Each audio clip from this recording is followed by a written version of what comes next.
Hi guys, welcome back to my channel. May 7 evening 7:30 అవుతుంది. ఎక్స్ప్రెస్కి అయితే మేము హైదరాబాద్ వెళ్తున్నాం. ఇవాళ మే 7 టైం కరెక్ట్గా 6:30 అవుతుంది. ఫాస్ట్గా లగేజ్ కింద నింపేసి ర్యాపిడోలో ఆటో బుక్ చేస్తాం. 6:45 అయితే రైల్వే స్టేషన్ రీచ్ అయిపోయాం. ఆల్రెడీ మాకన్నా ముందే 2 ఫ్యామిలీస్ అయితే రీచ్ అయిపోయాయి. ఇవే మా లగేజ్లు, 2 ట్రాలీ బ్యాగ్లు అండ్ ఒక బ్యాక్ ప్యాక్.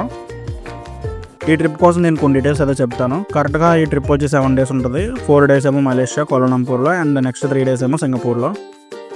ఈ ట్రిప్లో మొత్తం పార్టిసిపేట్ చేసే వాళ్ళు 80 members, 40 ఫ్యామిలీస్. ఇందులో మాక్సిమం అందరూ chartered accountants and business mans కూడా ఉన్నారు అండ్ ఒక ఇంటర్వ్యూ కూడా. మనకి యాక్చువల్గా ఈ ట్రిప్లో వచ్చే వాళ్ళు ఎవరో మనకు అస్సలు తెలియదు.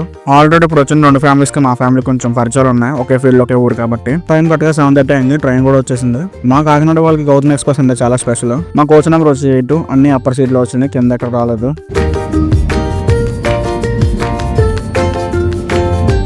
నైట్ ట్రైన్లో తినడానికి మా ఊరు నుంచి మా అమ్మని పులిహార చేయమన్నాను. ట్రైన్ కరెక్ట్గా 7 కూడా రీచ్ అయిపోయింది. హైదరాబాద్ సైడ్ వెళ్ళి ఎప్పుడు ట్రైన్లన్నీ మా ఊరు ప్లాట్ఫామ్ దిగా వస్తాయి. మా ఫ్రెండ్ కూడా ఆల్రెడీ ప్లాట్ఫామ్ మీద వెయిట్ చేస్తున్నాడు ఫుడ్ పట్టుకొని. ట్రైన్ ఎక్కువసేపు ఆగదు కాబట్టి దిగానే ఫుడ్ తీసుకున్నాను. థ్యాంక్స్ రా బ్రెయిన్, ఫుడ్ తీసుకొచ్చినందుకు. మా అమ్మను కొంచెం చేయమంటే లంక బిందెలు చేసింది, అందులో చాలా కారంగా ఉంది కూడా. టైం కరెక్ట్గా 9 అవుతుంది. ఫుడ్ ఫుల్గా తినేసాం.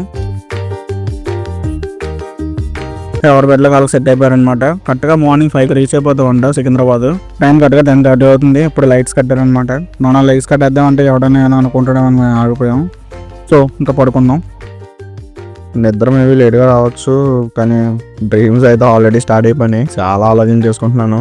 రేపు ఈ టైంకి మనం ప్లేన్లో ఉంటాం.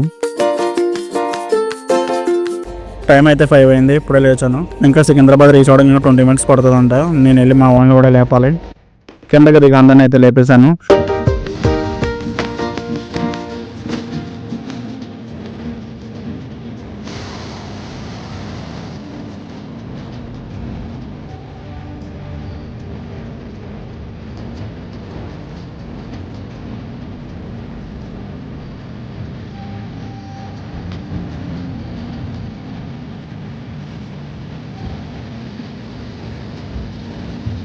స్టేషన్కి అయితే రీచ్ అయిపోయాం. ఇప్పుడు బయటికి వెళ్ళి క్యాబ్ బుక్ చేసుకొని హోటల్కి వెళ్ళిపోవాలి. సో ఒక నైట్ ట్రైన్లో గడిచిపోయింది. సో ఇక్కడ నుంచి చూడాలి అలా జరుగుతుందో. సో ఇంకా ఈ వీడియో ఎక్కడితో ఎండ్ చేస్తున్నా. నెక్స్ట్ పార్ట్లో మళ్ళీ కలుద్దాం. బాయ్.